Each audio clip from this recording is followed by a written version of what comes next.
Bonsoir à tous. À la une de ce journal, l'Assemblée nationale redoute une partition du Cameroun telle que projetée le 1er octobre 2017 dans les régions du nord-ouest et du sud-ouest.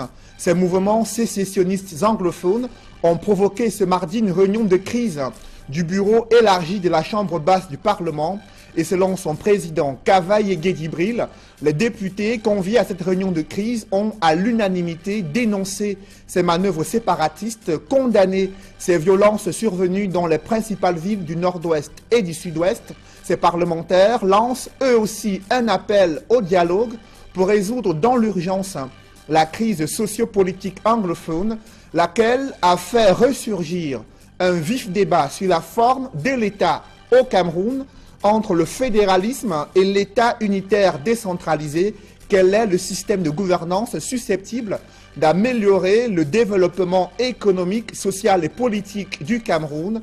L'opposition et le RDPC, parti au pouvoir, s'affrontent à coups d'arguments sur les braises ardentes de la crise anglophone dans ce journal. Autre titre phare de cette édition du 20h, le logement universitaire dévoile sa face cachée, sa promiscuité pour de nombreux étudiants camerounais contraints de partager des espaces exigus, invivables et insalubres, pourtant des espaces qui sont loués à prix d'or, sous le regard silencieux des autorités administratives. C'est l'enquête à suivre au cœur de ce journal.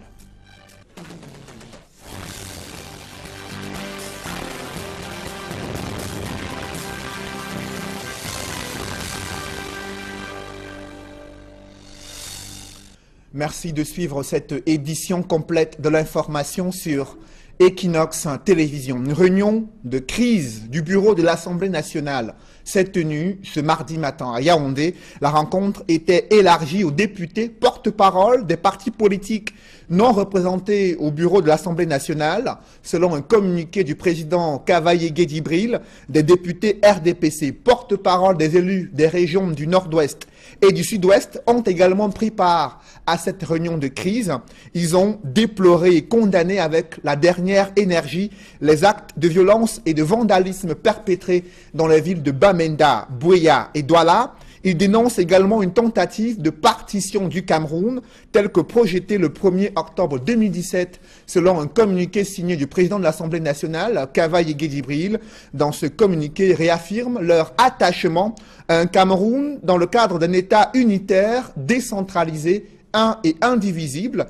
Il recommande ces parlementaires au gouvernement de prendre ses responsabilités face aux fauteurs de troubles, d'où qu'ils viennent, afin que les actes soient punis. Ces parlementaires de l'Assemblée nationale s'engagent également à barrer la voie à toute tentative de déstabilisation.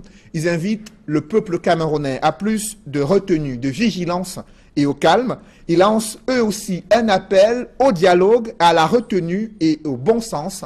Un communiqué signé du président de l'Assemblée nationale, Kava Yegué Djibril. Ces mouvements de protestation dans les régions anglophones ont suscité cette sortie du bureau élargi de l'Assemblée nationale, et des acteurs politiques s'expriment depuis plusieurs jours sur l'escalade de violence survenue dans les villes de Bamenda, Buea, mais aussi d'autres villes des régions anglophones. Et le débat a aussi ressurgi sur la forme de l'État au Cameroun, entre l'État unitaire décentralisé et le fédéralisme. Quel est le système de gouvernance susceptible d'améliorer davantage le quotidien des Camerounais sur le plan social, économique et politique? L'opposition et des militants du parti au pouvoir croisent leurs regards et leurs arguments dans ce reportage de Kate Diarra. Avec la radicalisation apparente de certains manifestants, la crise anglophone prend une nouvelle coloration, abandonnant quelquefois les sentiers infructueux des marches dans les rues pour se tourner vers des casses, des violences physiques et aujourd'hui des explosions. Un état de choses que les acteurs de la politique au Cameroun déplorent. Nous condamnons avec la dernière énergie toute forme de déstabilisation de notre nation, que ce soit du pouvoir comme de nos frères du nord-ouest et du sud-ouest. Nous condamnons fermement cela. Il faut lutter contre le terrorisme. Et je l'ai dit, quelle que puisse être la façade derrière laquelle il se cache. Qui se cache sous le nom de AFD, Ambazonia Defense Forces, Dès que c'est du terrorisme, on n'en veut pas. On dit que les acteurs du parti au pouvoir parlent de la montée en puissance du terrorisme chez les manifestants. Depuis les revendications des activistes, même cachés, l'État a concédé plusieurs parties. Mais citez-moi donc une concession que les activistes ont faite. Ils ne font que demander. Maintenant, ils posent des bombes. Moi, j'avance, hein. Ça ressemble à ce qu'on appelle dans tous les pays, dans tous les continents, des actes terroristes. Dans l'opposition, les revendications revêtent une coloration mitigée, tantôt comprise, tantôt fustigée. La façon avec laquelle ces revendications ont été gérées ont donné la priorité à l'aile sécessionniste de prendre les devants sur ceux qui étaient modérés. Est-ce à dire que tous ces gens-là sont pour le terrorisme? Pour tuer des gens innocents? Pour mettre des bombes partout où il y a des populations? Pour compter les morts? Moi je dis, s'ils le sont, ce ne sont plus mes concitoyens. Ce sont mes ennemis. Ils seront d'un camp, moi je serai de l'autre. Parce que je ne peux pas m'associer à des gens qui veulent tuer. Peu importe l'explication qui est donnée, la conclusion reste la même partout. Pas de terrorisme au Cameroun. La voie de la communication est choisie comme traitement à cette maladie dénommée violence. Mais pour cela, l'arrivée de nouveaux acteurs est brandie comme condition sine qua non, les anciens ayant démontré leurs limites. Il faut un retour urgent. Au regard de ces risques élevés d'embrasement de la situation dans les régions du nord-ouest et du sud-ouest, nous avons scruté toute la planète à la recherche du chef de l'État du Cameroun. Après son discours à la tribune des Nations Unies, Paul Biya s'est-il confiné dans une tour d'ivoire méconnue de l'opinion nationale? Son absence, son silence inquiètent plus d'un en ces heures troubles de la vie nationale. Explication avec Éric Martial Ndiomo. De nombreux Camerounais se demandent où est passé leur chef de l'État après son intervention à la tribune de la 72e Assemblée générale des Nations Unies. La plupart des dirigeants du monde présents à cette rencontre ont à ce jour regagné leur pays. Dans le cas du Cameroun, l'on a été habitué à ce que le président de la République prenne une autre destination les années antérieures après ses prises de parole devant cette tribune. Aucune information officielle n'est donnée sur sa destination aujourd'hui après New York, mais l'interrogation pour ces analystes politiques camerounais, c'est celle de savoir si le président Paul Biya peut procéder comme par le passé.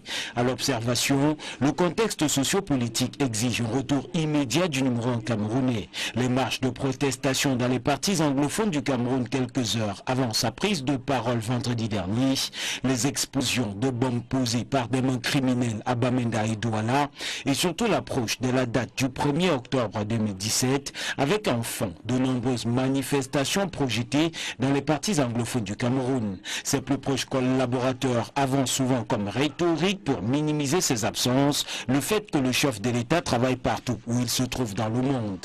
À cela, beaucoup opposent le fait qu'ailleurs, les chefs d'État hors de leur pays, au moment de la survenance de certains faits graves, rappliquent immédiatement pour prendre la situation en main. Les exemples sont légion. Le Cameroun traverse aujourd'hui l'une de ses plus graves crises sociales depuis son indépendance. Pendant ce temps, la commission de la promotion du bilinguisme et du multiculturalisme a rencontré le Premier ministre pour discuter de sa stratégie d'évaluation de l'utilisation des deux langues officielles dans les administrations publiques. Et Peter Mafani Moussongé a profité de l'occasion pour lui aussi s'exprimer sur cette radicalisation de la crise anglophone. Emmanuel Diop et Guy Zogo. C'est un périple qui se poursuit, celui de la Commission pour la promotion du bilinguisme et du multiculturalisme au Cameroun. Au Premier ministère, la Commission y voit le lieu par excellence pour impulser ses actions. Le chef du gouvernement a un grand rôle à jouer dans la coordination de l'action gouvernementale. C'est ici qu'on prépare les politiques publiques que le gouvernement voudrait faire appliquer. En matière de bilinguisme, par exemple, il est dit que tous les services publics, toute l'administration doit appliquer les dispositions constitutionnelles en ce qui concerne, par exemple, les deux langues. Il s'agira, entre autres, de s'assurer du respect des dispositions constitutionnel. Nous allons donc vérifier si ça s'applique réellement dans les ministères et dans les administrations, dans les entreprises publiques, tel que spécifié dans les décrets d'organisation de ma commission. On va faire des rapports et au président de la République, au Premier ministre, pour indiquer ce qu'on a trouvé, pour qu'on puisse, par exemple, prendre les actions correctives. Face à la crise anglophone qui prend de l'ampleur sur le terrain, la Commission suggère une piste de réflexion. Nous insistons beaucoup sur le vivre ensemble. Si on doit vivre ensemble, on doit être tolérant, on doit accepter d'autres, ainsi de suite. Et leur donner, par exemple, ce dont ils ont besoin. Alors, je crois que ça se tient au niveau plus haut, ce n'est pas au niveau de la Commission. En attendant de voir la suite réservée à cette suggestion, la Commission se console déjà de la collaboration acquise du Premier ministère. La réunion que nous avons eue ici aujourd'hui, ça nous a beaucoup édifié et nous savons que désormais, nous avons la collaboration franche qui va exister entre nos commissions et les services du Premier ministre et le gouvernement. Pour les prochains jours, il faudra donc s'habituer au regard vigilant, voire inquisiteur, de la Commission pour la promotion du bilinguisme et du multiculturalisme sur la marche du Cameroun. Toujours dans ce chapitre consacré à la crise anglophone, Maître Akbor Mbala et d'autres acteurs de cette contestation anglophone ont profité d'une messe d'action de grâce pour réaffirmer leur volonté à lutter contre l'injustice sociale et politique dans le cadre de cette crise anglophone. Des précisions avec Julienne Berthe-Bissaye. 25 jours après leur libération de prison, l'avocat Akbor Mbala et 11 ex-détenus remercient le Seigneur à travers une messe d'action de grâce. Tenue à l'église presbytérienne du Cameroun à Boya, cette messe est ici célébrée par le pasteur Eko Manfred. Parents, amis, sympathisants et hommes politiques se sont joints à ces derniers pour rendre grâce au Tout-Puissant d'avoir préservé leur vie durant 8 mois d'incarcération. L'avocat Akbor Mbala profite de l'occasion pour réaffirmer sa volonté et sa détermination à combattre l'injustice au Cameroun. Aujourd'hui, nous voyons l'ampleur que prend la résistance à travers tout le pays. Je crois que combattre l'injustice et la marginalisation au Cameroun est un droit. Et c'est le moment de le faire. Je puis vous le rassurer, je me battrai jusqu'à la dernière énergie pour que nous ayons un pays de qualité, que tout le monde soit respecté et les droits des anglophones protégés et défendus. Leurs proches ne manquent pas d'exprimer leur joie. Ce n'est pas facile d'aller dans cet endroit et de revenir. Je sais de quoi je parle. Nous sommes venus remercier Dieu dans cette église qu'il a toujours soutenue depuis son incarcération. Une célébration eucharistique riche en sons et en couleurs.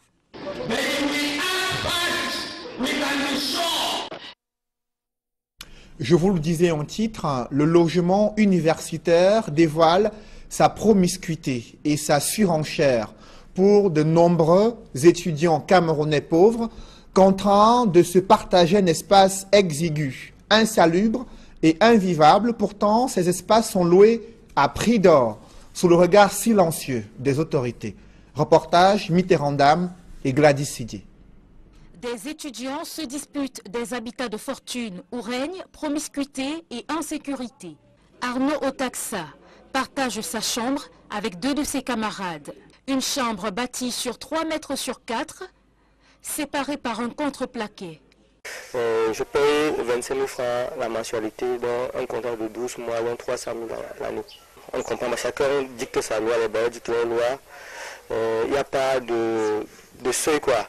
Il n'y a pas une grande valeur pour décrire une chambre telle qui peut avoir la valeur de 25 000, 30, 50 000. Chacun fixe ça selon sa valeur. Et compte tenu qu'ils savent que pendant le début de l'année académique, les étudiants cherchent des chambres.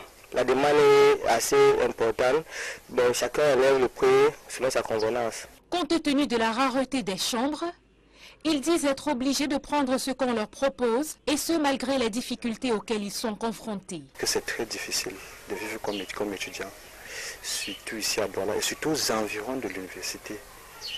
Mais généralement, on n'a pas le choix parce qu'on veut être très proche de l'école. On a les problèmes d'humidité.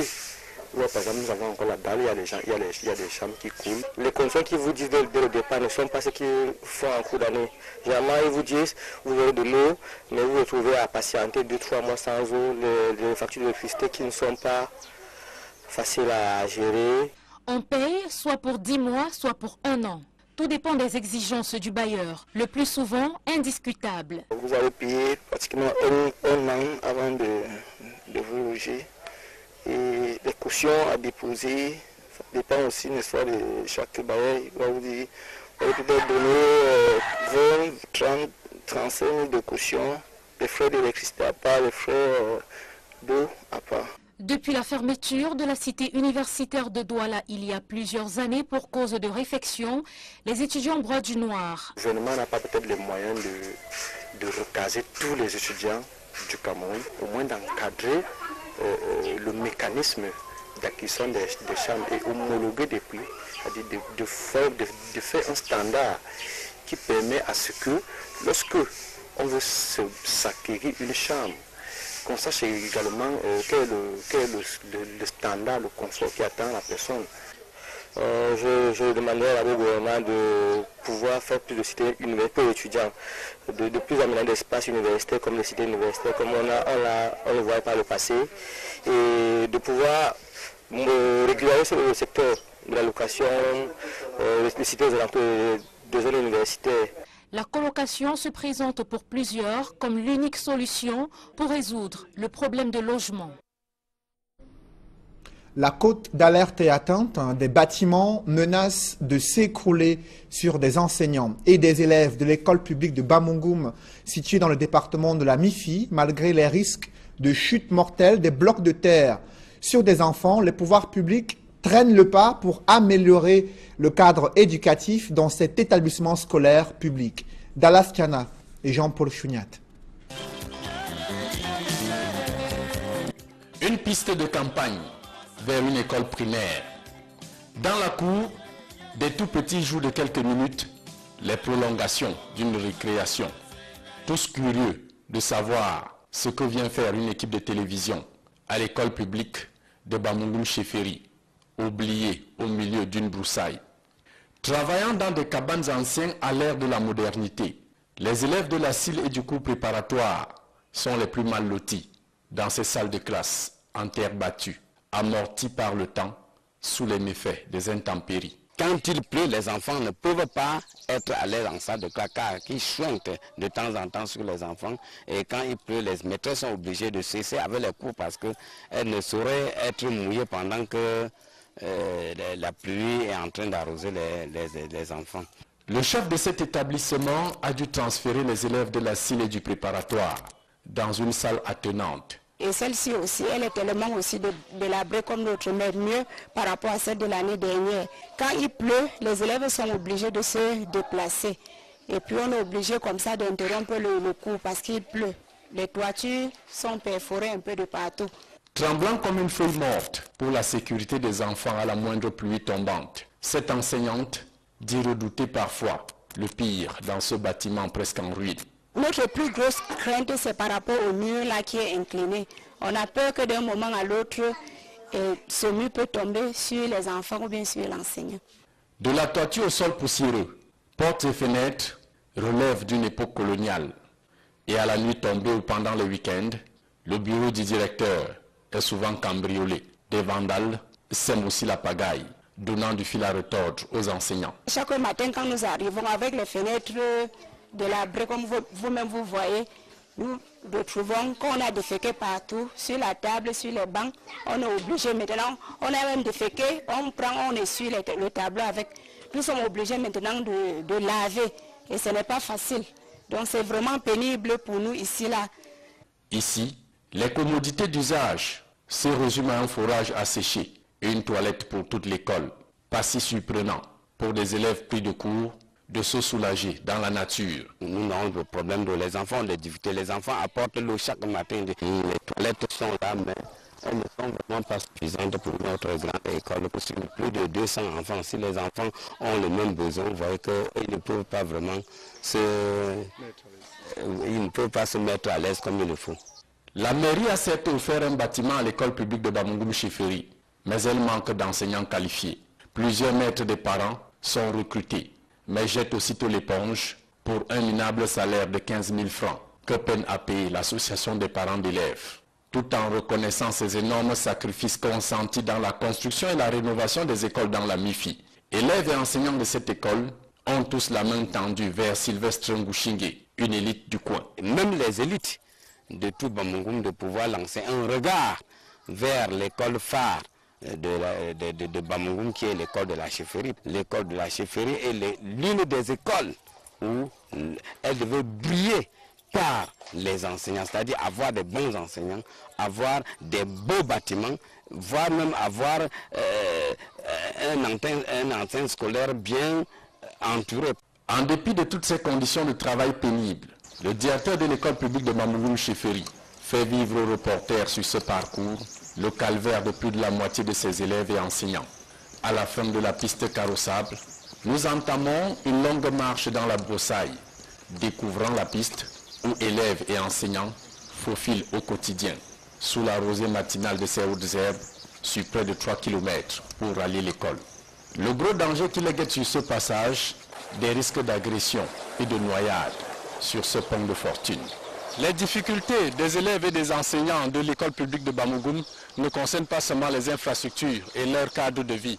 Leur grand calvaire, c'est surtout ce pont qu'il faut traverser en saison de pluie. Un peu plus loin, ils doivent se déchausser les pieds dans l'eau pour traverser le pont au risque d'être emportés par les eaux.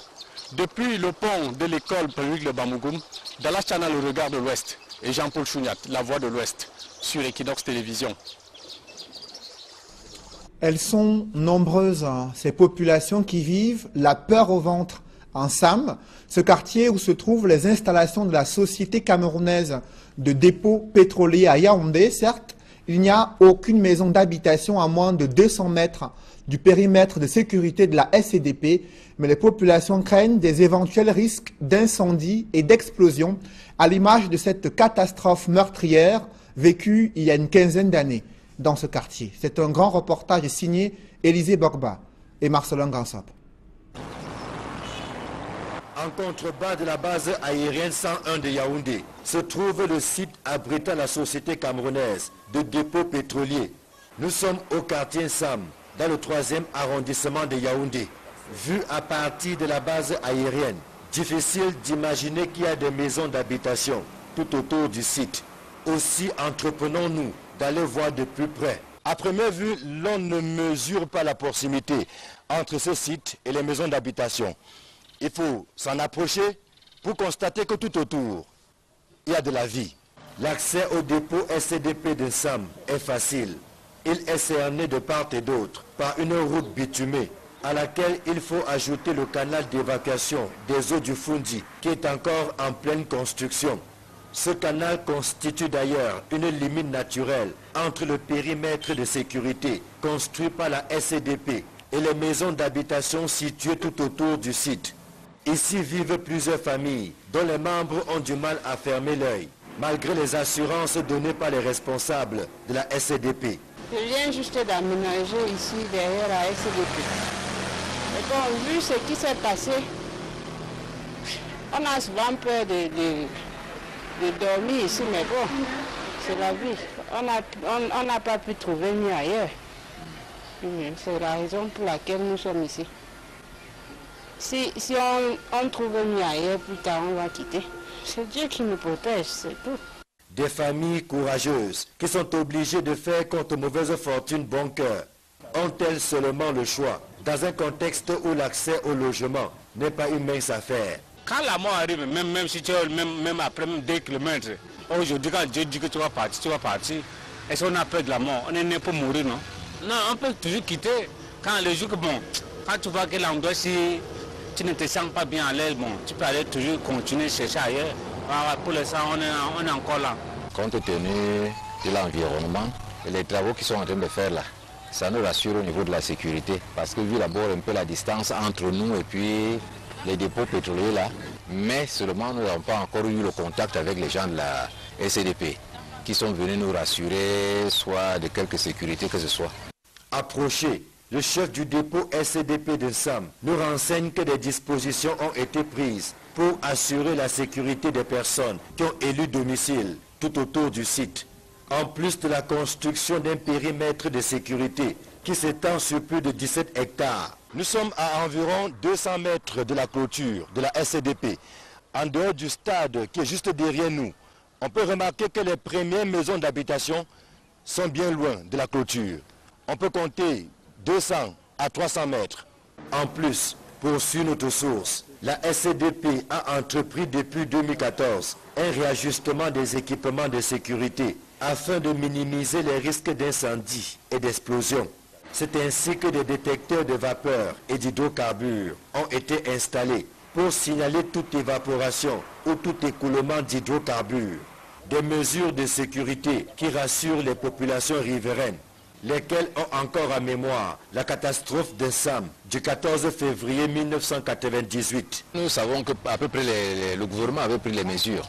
Parce qu'en expulsant les gens, on envoyait les gens un peu distants de la SCDP. Si normalement ils trouvaient que ce n'était pas normal que nous puissions, ils devaient nous dire normalement peut-être de repousser encore un peu loin. Le fait normalement qu'ils acceptent que nous restions ici, ça veut dire que normalement ils savent déjà que les mesures de sécurité sont un peu acceptables pour que nous puissions vivre ici. Mais il n'y a qu'une source située dans les environs, étancher régulièrement la soif des riverains et les aider également pour les tâches de lessive et de vaisselle. Aucun incident n'a encore été signalé, mais son aménagement mettrait définitivement les populations à l'abri de toute surprise. Oui, c'est très important l'eau que vous voyez là. Il faut qu'on doit prendre soin sur ça. Il y a aussi les gens qui ne pouvaient pas avoir ces forces pour payer la Sénèc. Les occasions comme ça sont là pour si vous pouvez nous aider. Même l'État peut nous aider à cette occasion si on pouvait travailler sur ça pour consommer ce dossier-là. C'est très important. Et je me dis que ça dépasse même l'eau de la Sénèc. Nous, on a besoin de parler au gouvernement, mais grâce à vous. En parcourant le périmètre de la SCDP au quartier Sam, force est de constater que ni les établissements de commerce, encore moins les garages et autres laveries, n'ont aucunement pignon sur rue. Comme quoi l'on a compris ici que prévenir vaut mieux que guérir. Après la catastrophe de 1998, les pouvoirs publics ont tiré les leçons en demandant aux populations installées tout autour de la SCDP d'aller voir ailleurs. Du coup, les risques sont minimums, mais il n'en demeure pas moins que quelques personnes sont encore restées sur le site. Des mesures de sécurité, dit-on, sont prises pour parer à toute éventualité. Ici, le site de la SCDP au quartier Sam à Yaoundé. Élisée Borba, Marcelin Gangsop, Equinox Télévision. Et quelle est la réalité dans la capitale économique du Cameroun? La production du gaz effectuée en plein cœur de Douala menace également la vie des populations résidentes dans la zone industrielle de Bassa. Des environnementalistes tirent la sonnette d'alarme sur la faible maîtrise de tous les risques liés aux activités de cet établissement classé dangereux.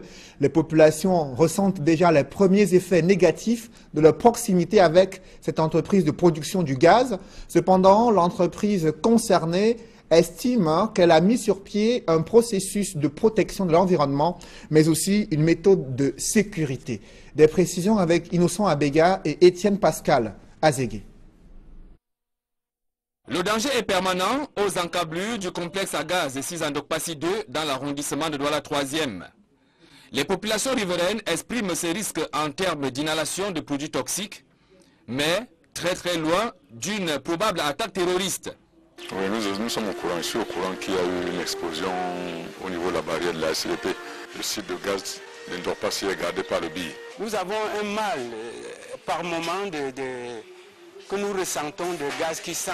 Et ça nous étouffe.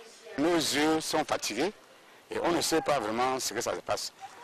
Et depuis que nous vivons ici depuis 30 ans, on ne sait pas. De loin, l'on aperçoit une flamme qui brûle au-dessus du long du tube sur le site du complexe à gaz. Une flamme qui donne parfois des sueurs froides aux riverains. Mais il y a 2 jours, où cette flamme se projetait encore de l'autre côté, en ligne, rampante. Bon, après ça s'éteint, l'autre toujours ça a un peu duré, ça s'éteint aux environs peut-être de 20 heures. Mais comme je n'avais pas suivi, on dit que peut-être les sapeurs-pompiers sont venus pour l'intervention. La présence des habitations et des personnes à proximité des zones hautement sensibles à Douala est totalement prohibée. On ne doit pas accepter que les populations vivent autour d'une zone industrielle. Parce que les risques sont très élevés. Aujourd'hui, vous avez des maladies dont on ne peut pas déceler les symptômes, tout simplement parce que les populations inspirent, inhalent des gaz, des fumées qui contiennent des produits cancérigènes, des substances très dangereuses, mais qu'on ne peut pas déceler à l'hôpital. En Ndokpassi 2, l'on est néanmoins conscient des risques, mais les populations parlent des promesses non tenues des pouvoirs publics qui les maintiennent encore sur place. Il y a certains qui ont le terrain qui ne sont pas encore indemnisés, c'est ceux qui avaient le terrain dedans. Ils attendent encore. C'est pas la fois passée on a eu affaire avec le préfet. Là, à quoi? Il veut dire attendre jusqu'à après on attend. Le scénario que l'on observe tout autour du complexe à gaz de Ndokpassi 2 est semblable à celui de la zone industrielle de Bassa, où les populations vaquent à leurs occupations en toute ignorance des risques auxquels elles sont exposées. Il y a des études qui ont été faites démontrer que toutes les populations qui vivent tout autour sont exposées au mercure, qui est un métaux lourd très dangereux. Il y a aussi des analyses de sol qui ont démontré que de l'eau qui sort du sol dans ces zones industrielles-là est impropre à la consommation. Il y a donc urgence à ce que les cas des occupations anarchiques des zones à risque à Douala soient pris à bras le corps par les pouvoirs publics avant qu'il ne soit trop tard. Et ces zones industrielles, établissements classés dangereux, sites stratégiques, sont également vulnérables au regard de la montée de l'insécurité dans les principales villes du Cameroun. On en parle en deuxième partie de ce journal avec un expert des questions de sûreté et chercheur associé dans une grande école de management située à Paris. Jean-Philippe Fondop Nana est l'invité de la deuxième partie de ce journal. Mais avant, l'escale internationale, N'Djamena qui appelle Washington à reconsidérer sa décision d'inscrire le Tchad dans la liste noire des pays désormais interdits d'accès sur le sol américain. Des précisions avec Hervé Kemier dans ce reportage. Le Tchad a été intégré dimanche à la liste des pays visés par le décret migratoire de Donald Trump pour des manquements à la sécurité sur les voyageurs et un manque de coopération avec Washington. Pourtant, le Tchad, qui est ainsi pointé du doigt, est selon le décret un partenaire important et de valeur pour le contre-terrorisme. Le décret note la présence sur le sol tchadien de différents groupes djihadistes comme le groupe État islamique Boko Haram ou Al-Qaïda au Maghreb islamique. N'Djamena ne partage pas de manière adéquate les informations concernant la sécurité du public et le terrorisme. Les mesures de restriction sont différentes selon les pays. Tous les citoyens de Corée du Nord et du Tchad sont interdits d'accès au territoire américain, alors que l'interdiction se limite aux membres d'une longue liste d'instances gouvernementales vénézuéliennes et leurs familles. Le décret migratoire de Donald Trump, qui est déjà attaqué par les pays ciblés, entrera en vigueur le 18 octobre prochain. Dans une poussière de secondes, la deuxième partie de ce journal.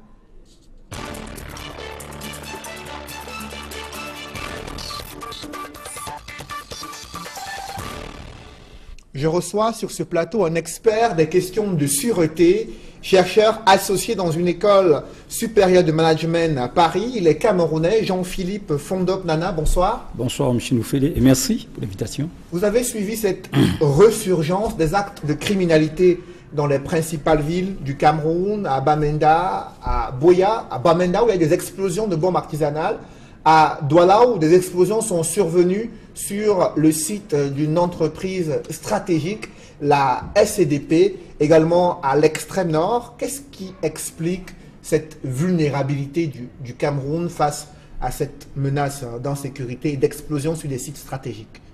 Ok, merci M. Noufélé de me donner l'occasion de réagir sur votre plateau. Alors pour dire que le Cameroun effectivement reste un pays encore très vulnérable. Ce qui se passe, c'est que du fait de la vulnérabilité encore importante, des malveillants profitent pour s'introduire dans les sites stratégiques. Comment s'explique cette vulnérabilité? Quel est le visage de cette vulnérabilité du Cameroun? Simplement le fait que les sites stratégiques ne sont pas assez protégés. Le Cameroun, jusqu'ici, à mon sens, dépense énormément dans la sécurité et dans, je vais dire, l'intervention.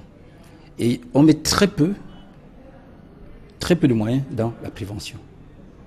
Je pense qu'il est temps que le Cameroun mette un peu plus d'argent, un peu plus de temps et de moyens dans la prévention, de manière à ce que des actes illicites n'arrivent pas tout le temps. Alors vous parlez de sites stratégiques. Il y a eu par exemple cette explosion survenue sur les emprises de la SCDP à Douala. Comment analysez-vous l'environnement dans lequel se trouve cette entreprise et comment cette situation a-t-elle pu se produire? Bien. Alors tout à l'heure, les reportages passés avant, on parlait beaucoup de sécurité.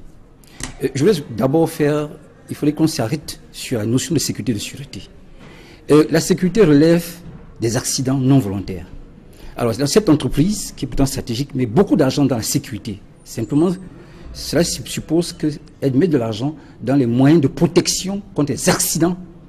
Je dis bien les accidents de travail, des accidents viennent non involontaires. Par contre, nous sommes tous en ce moment en alerte du terrorisme. La sécurité le terrorisme relève de la sûreté. Cette société devrait, en plus des dispositifs de sécurité, mettre en place des dispositifs de sûreté. Et pour le cas de Douala, tout simplement, et on peut être surpris ce que elle annonce d'avoir mis beaucoup d'argent dans la sécurité, et rien que, je dis, une simple faille dans un mur, un petit trou, a permis aux vandales de s'introduire dans cette société stratégique. Croyez-moi, M. Nouflé, ça fait quand même peur. Alors, quelles sont les observations et les failles, autres failles que vous avez relevées dans le dispositif préventif dans une capitale économique comme Douala, qui vit elle aussi cette menace terroriste plus ou moins proche? Bien écoutez, il ne faut pas prêter le flanc aux malveillants.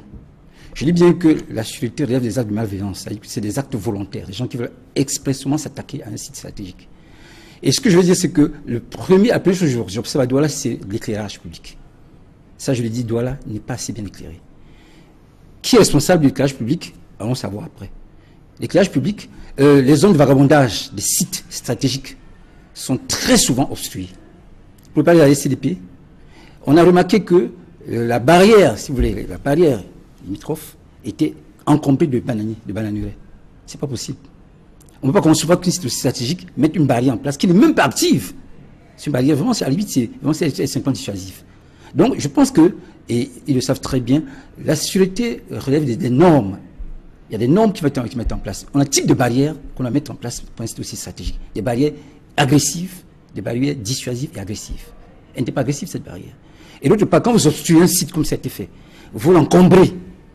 Et en plus de l'obscurité, les malveillants ont le temps de venir s'infiltrer dans le site. Or, vous mettez toute la sécurité que vous voulez. Si les gens s'infiltrent dans le site, s'il y a une intrusion dans le site, ils peuvent attaquer du site.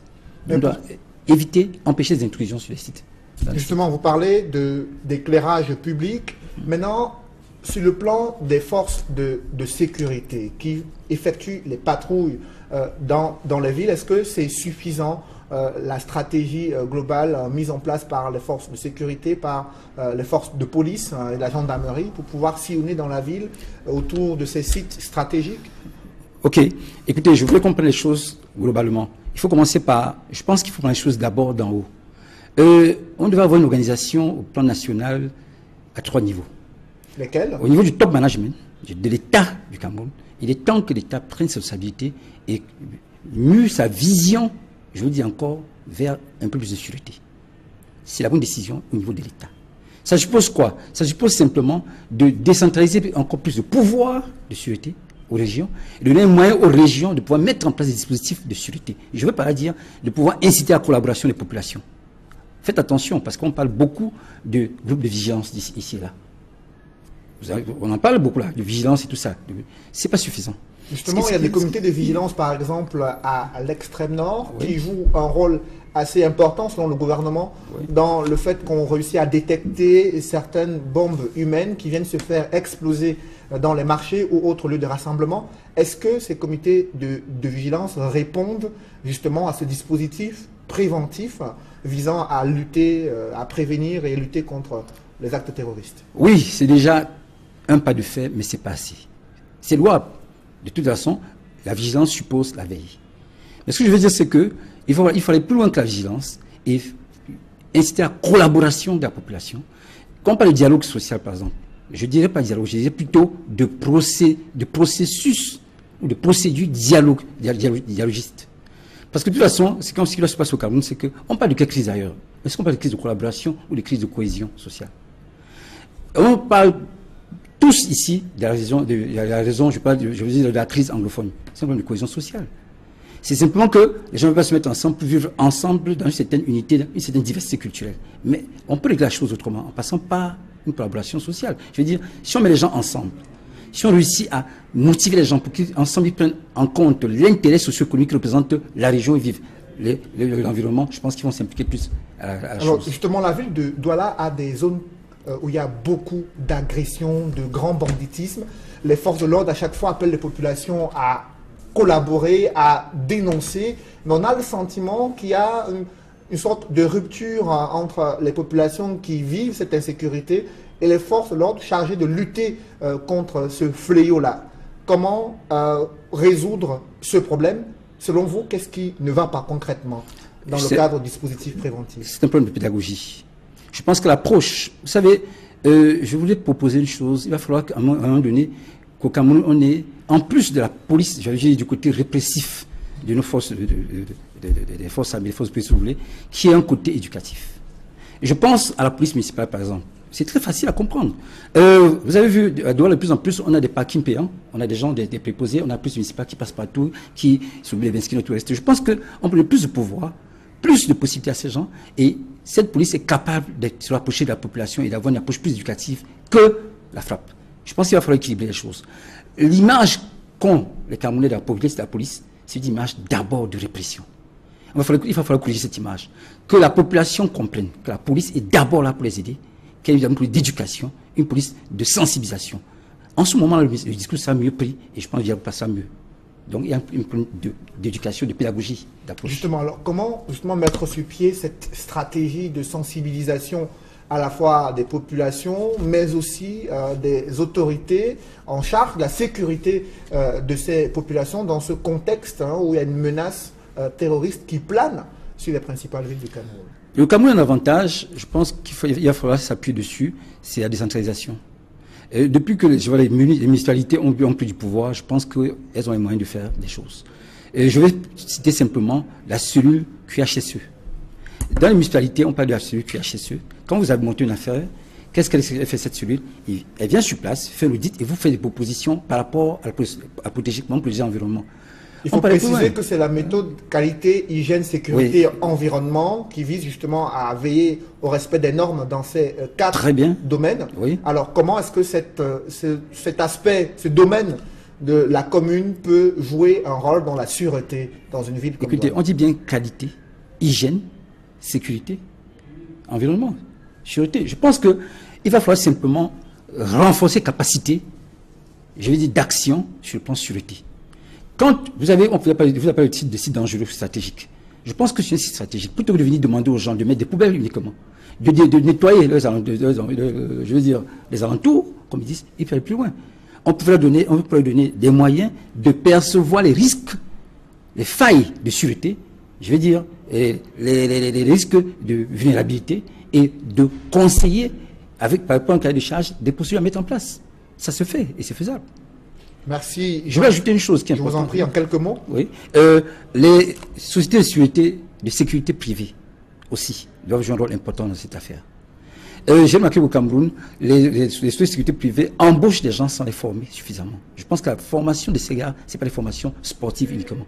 Il va falloir peut-être qu'on arrive, comme dans les pays développés, à avoir des formations qualifiantes, comme les SIAP 1. Le SIAP, c'est quoi? C'est le service à l'incendie et à dire aux personnes attaquées. Je pense que le minimum qu'un gardien doit pouvoir avoir, être capable de lutter contre un incendie et de secourir. Merci Jean-Philippe Nana. Je rappelle que vous êtes expert des questions de sûreté et chercheur associé dans une grande école de management située à Paris dans le cadre des recherches sur la sûreté maritime. Mesdames, messieurs, c'est la fin de ce journal. Merci de l'avoir suivi. Restez sur Equinox Télévision. Ce soir, l'émission Parole de femmes présentée par Julingue Nyondé. Bonne soirée sur Equinox Télévision.